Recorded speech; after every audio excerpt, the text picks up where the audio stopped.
Welcome back to El Garaje. Today we are finishing up the cooling system on Mach 100 build. Took a little bit of finagling and a few Amazon orders to get this sucker cooling system up and going, and I got to buy a brand new tool. Let's get into it. Now these guys used to be like $300, but I picked this up for $40. We're going to see how well it works. I mean, it's pretty basic. I mean, you put here, tighten down, spin, spin. So hopefully it works well. And I already had aluminum jaws for this to hold it in place. I do have a bead roller, but the problem with this is they do sell other dies specifically for doing beads on pipes, but these dies are too big. So specifically for such a small tube, this works out perfectly. And for $40, I was okay with spending the money on that. And to be honest, it's Amazon. You can probably buy it and return it pretty easily. So since I already cut this, and I can't cut this any shorter, I'm gonna go ahead and put a bead here.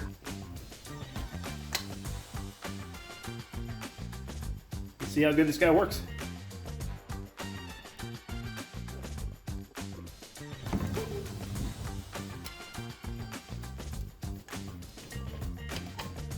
I mean, that's pretty good. Pretty happy with that. Let's try it on the hose. All right, cleaned it up a little bit so that way it wasn't sharp edges anymore. Oh yes, a nice place for a clamp to go there still. Perfect. This is the flare I did. That's the flare they sent with.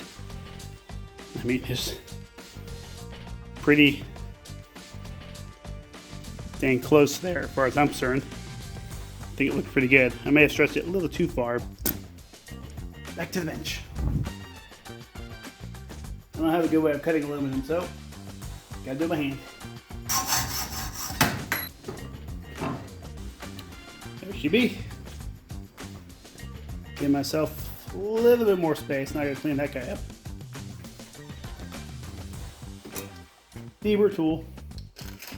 I love this thing. Never used one of these. Clean off the inside. Just boom. Nice clean edge there. Wish it worked on the outside though. If it does, I don't know how. When you have all the right tools to make this happen, and you know, you can just go from one step to the next and make stuff the way you like, you picture it up here in reality, makes things almost therapeutic to do stuff like this. You know, we're not rushing to get this car done, because if I don't get it done, I'm not going to work tomorrow, because then there.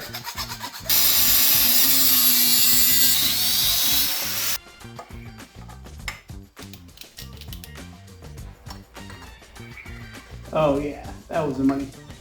So I took the sensor out of here, tried to make a little more room. I think this is going to get a little cattywampus. So I think I'm going to start here, bead roll as far as I can, then flip this over, and then bead roll this way as much as I can. And I may not get the whole thing, but I should be pretty dang close, and that's what I'm hoping for, if it can even bend this in the first place. It does require a little assistance here.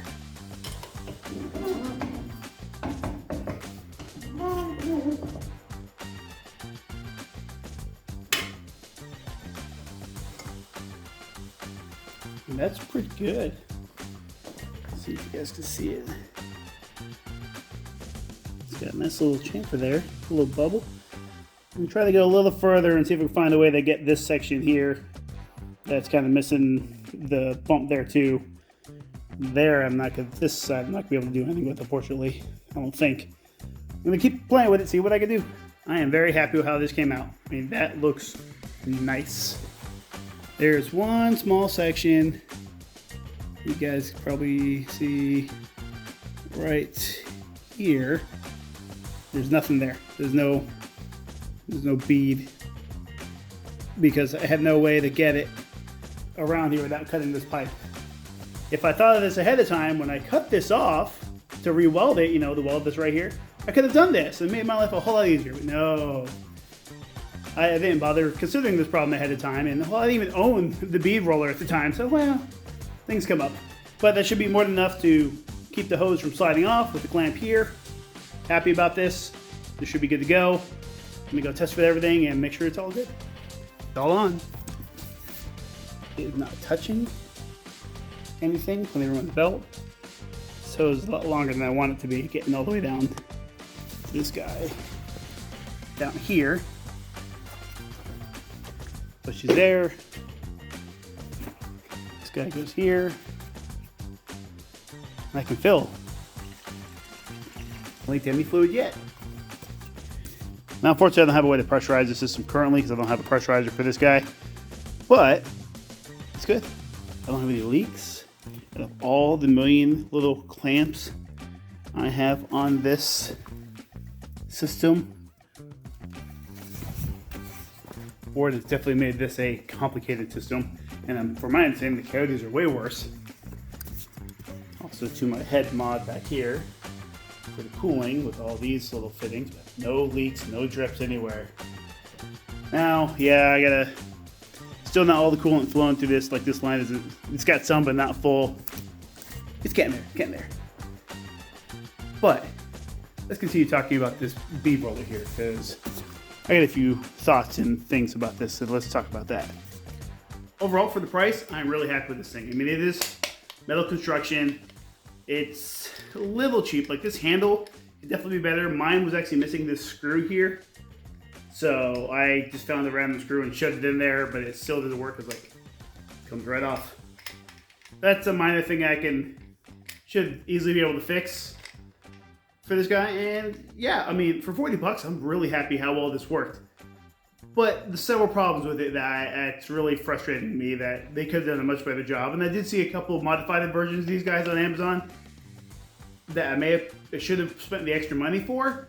I'll put a link down below for those guys for you to check that out if you choose based off your needs. I mean, I really don't need to modify this because for small tubing, it works.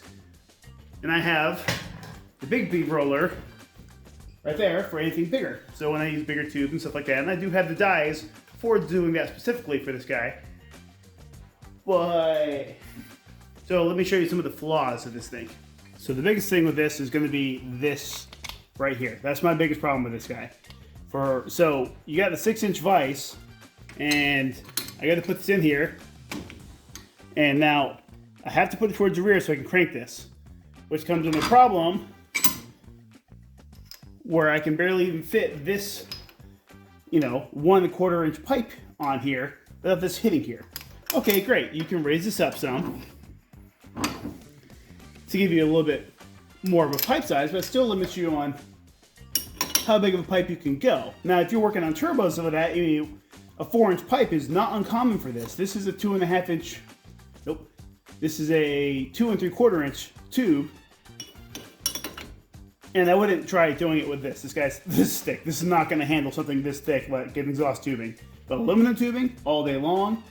That really thin tube I did for the car, it works great. I got no problem with that. But the modified version I'm gonna wanna make is make this longer. This unscrews from here, it looks like. Maybe a different housing of some sort. Or I'm just gonna weld a piece onto here and make this longer so it can sit higher. So I can crank this at any point and not have to worry about hitting here. And I don't have to worry about the vise really being in my way. But I mean, for $40 it worked, it did the job, it got the job done. I have no arguments against it. I have another option, but say for you specifically at home, if you want to buy one tool to make your life easier for a lot of stuff you're doing, for making tubing, for cooling systems, AC ducts, or most importantly, turbo tubing, don't want to lose boost. Make sure all those couplers, everything work great, intake tubes. This guy's gonna work. It's gonna get the job done.